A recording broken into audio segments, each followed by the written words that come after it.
Welcome back to the channel. In this episode, we will explore a highly important topic for our health: bone health and osteoporosis. Everyone knows that bones support the body, but not everyone fully understands the importance of maintaining strong bones throughout life. Osteoporosis is a condition that makes bones weak and brittle, causing them to break easily. This is a serious issue, especially for the elderly, but it can also affect younger people if bone care is neglected. However, what's noteworthy is that osteoporosis can not only be halted, but even reversed if we adopt the right care methods. In this valuable session, we will explore important factors like sunlight, minerals, and diet, as well as their roles in maintaining and improving bone strength. Now, let's join Barbara O'Neill to discover the secrets to stronger bones. This reverses and prevents osteoporosis. We're going to look at bones, so why have I drawn a picture of the sun? The ultraviolet rays from the sun hit the skin. Notice that? They have to actually touch the skin. But the rays that touch the skin that are pivotal in making vitamin D are UVB rays. And UVB rays do not come through glass. UVA rays come through glass, but it's the UVB rays that we want. When the ultraviolet rays from the sun, particularly the UVB, hit the skin, they convert a form of cholesterol just under the skin. Did everyone hear that one? A form of what?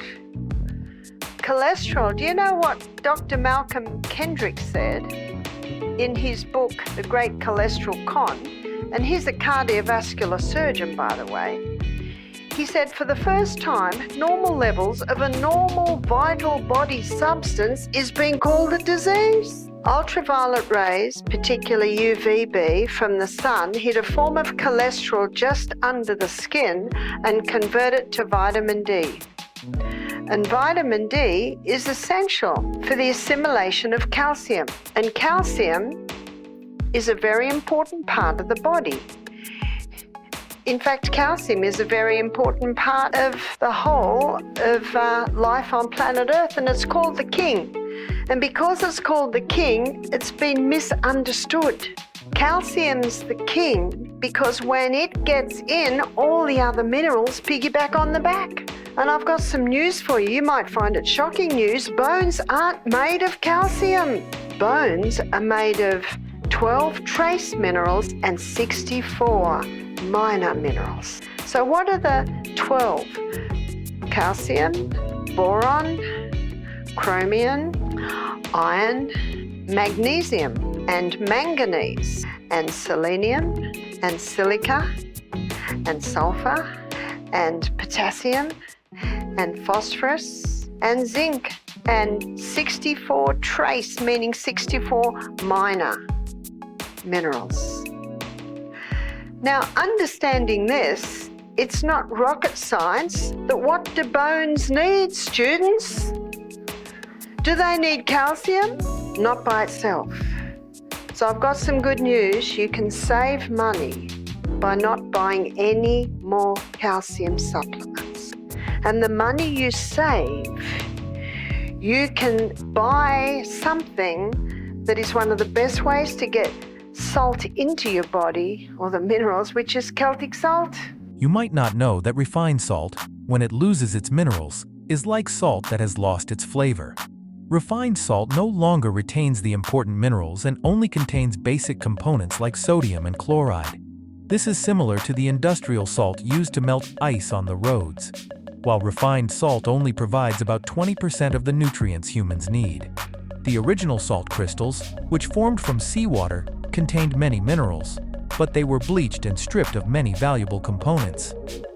Nevertheless, Himalayan salt, although not as good as Celtic salt, still contains about 75 minerals and is better than refined salt.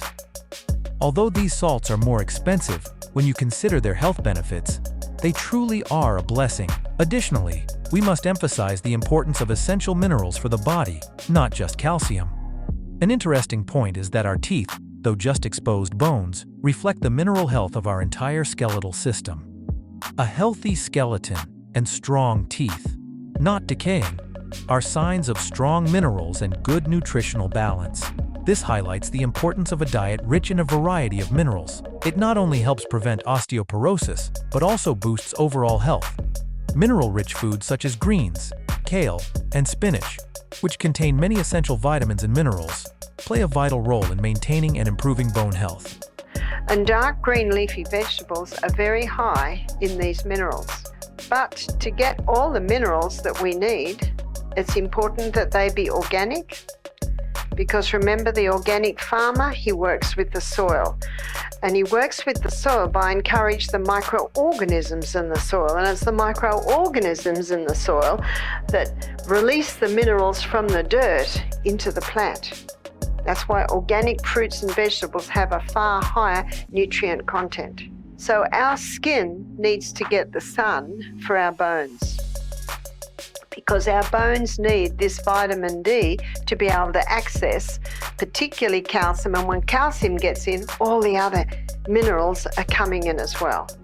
Now, the only exposed bone in the body are your teeth. That's right, your teeth.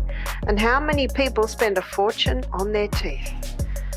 When my children were between the ages of, I think, the youngest was about 5, and Emma, she's my eldest, she was about 16.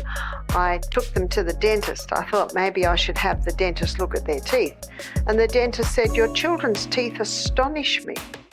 I said, "Oh?" She said, "There is no decay. They are strong. One child has a little bit of decay where it's the way the teeth close together, the food gets stuck. But," he said, "the teeth are so strong that the decay was arrested." And I did not give the children cow's milk.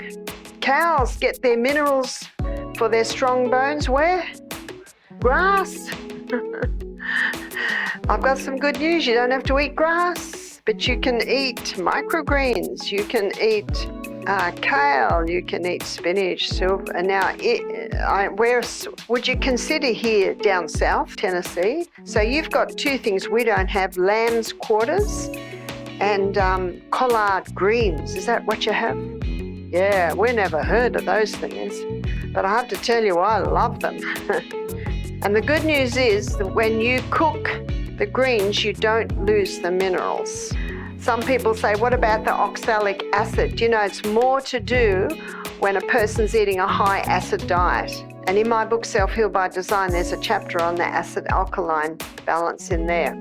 So let me tell you a little bit more about the sun while we're here. Eyes. Eyes need sun because eyes bring sun through to the brain. And the brain needs sun.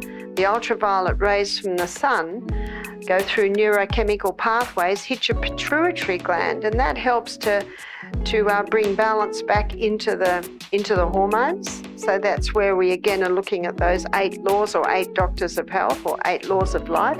Also, Dr. Neil Nedley shows this, that when we're out in the sun, I don't suggest you look at the sun. Our eyes will tell us not to do that. But when you're outside in the sun, the rays are coming through. They're going through neurochemical pathways, hitting your pineal gland and helping you to sleep better at night. The importance of sunlight exposure for bone health is undeniable because sunlight helps the body produce vitamin D, a crucial factor in calcium absorption and maintaining bone health. Interestingly, we don't need to be exposed to the sun for too long to get enough vitamin D. About 15 to 30 minutes each day, depending on sunlight strength, skin color, and geographical location, is enough for the body to produce vitamin D. However, sunlight exposure should be reasonable and considerate to avoid harmful UV rays. While exposure to sunlight is necessary for vitamin D synthesis, it is undeniable that overexposure to sunlight can also damage the skin. Skin cancer is one of the diseases related to skin damage from UV rays. However, not all sunlight exposure causes skin cancer. The real issue lies in excessive sun exposure, along with skin dehydration and the use of altered vegetable oils, which can increase the risk of skin damage. Additionally, using soap after sun exposure can strip away the skin's natural oils, making it more vulnerable. Law is temperance. Temperance is not taking anything into the body that will harm it. and taking in moderation the good things. So let me give you a list of things that are leaching minerals out of the body. Yes, it's one thing to put the minerals in the body. It's another thing to maintain your minerals by not taking things that are taking them out. And you might remember back to when we talked about the DNA, we talked about how the refined sugar leaches especially the calcium and the magnesium. And this is also very important for heart function. Calcium causes the heart to constrict, magnesium relax. Calcium constrict, magnesium relax. So the beating of the heart requires this nice balance. There's no need to take refined sugar because we've got maple syrup, we've got honey. I think I heard Emma talk about a few sweeteners. There's so many sweeteners that there's no need to go to the refined sugar. Caffeine, called Australia's darling. I think it's America's darling too. It is also a big leacher of minerals, especially the calcium and magnesium. So when people are having these every day, and many do, and if you are a coffee drinker, please don't stop. You didn't think I'd say that, did you? Because you'll suffer. But in the book Caffeine Blues, Kachansky has a chapter called Coming Off the Bean. And he says, if you have 3 cups of coffee a day, start having 3 cups of coffee, but instead of 1 teaspoon of coffee, you put half a teaspoon of coffee and half a teaspoon of something like Roma or Cafex. It won't taste any different, and your body will still be getting that little bit of caffeine. And every day, a little less coffee, a little more Roma or Cafex. And within a week, you can be off the coffee without any pain or suffering. Because we see it all the time at our retreat. One lady, she couldn't even get out of bed. Her headache was so bad. 1 cup of coffee a day. That's why when people say, do you drink coffee? I say, no, I just watch the people suffer. Day 1 at our retreats. That's enough for me. So you can get off the coffee without pain and suffering by doing that. Alcohol is another leacher of minerals, and one of the reasons why the calcium is probably the one that is taken out more than any other is because it is the most alkaline mineral. And a lot of these have an acid effect on the body. So to quickly calm that down, the body's pulling that calcium out of the bone in a form of calcium phosphate. And so we get this constant leaching. So the bones are getting thinner and thinner. Another key factor in maintaining strong bones is the formation of acid from foods. Dr. Barbara O'Neill listed all the types of foods that create acid in the body. These foods may cause the body to leach calcium from the bones to balance the pH level. For example, meat, wheat, refined sugar, medications, and especially steroid drugs like prednisone or cortisone are factors that can weaken bones. These medications really cause a calcium withdrawal from bones, increasing the risk of osteoporosis. If someone is using steroid medications, it is important not to stop abruptly, but to reduce the dosage gradually, possibly by a few milligrams per month.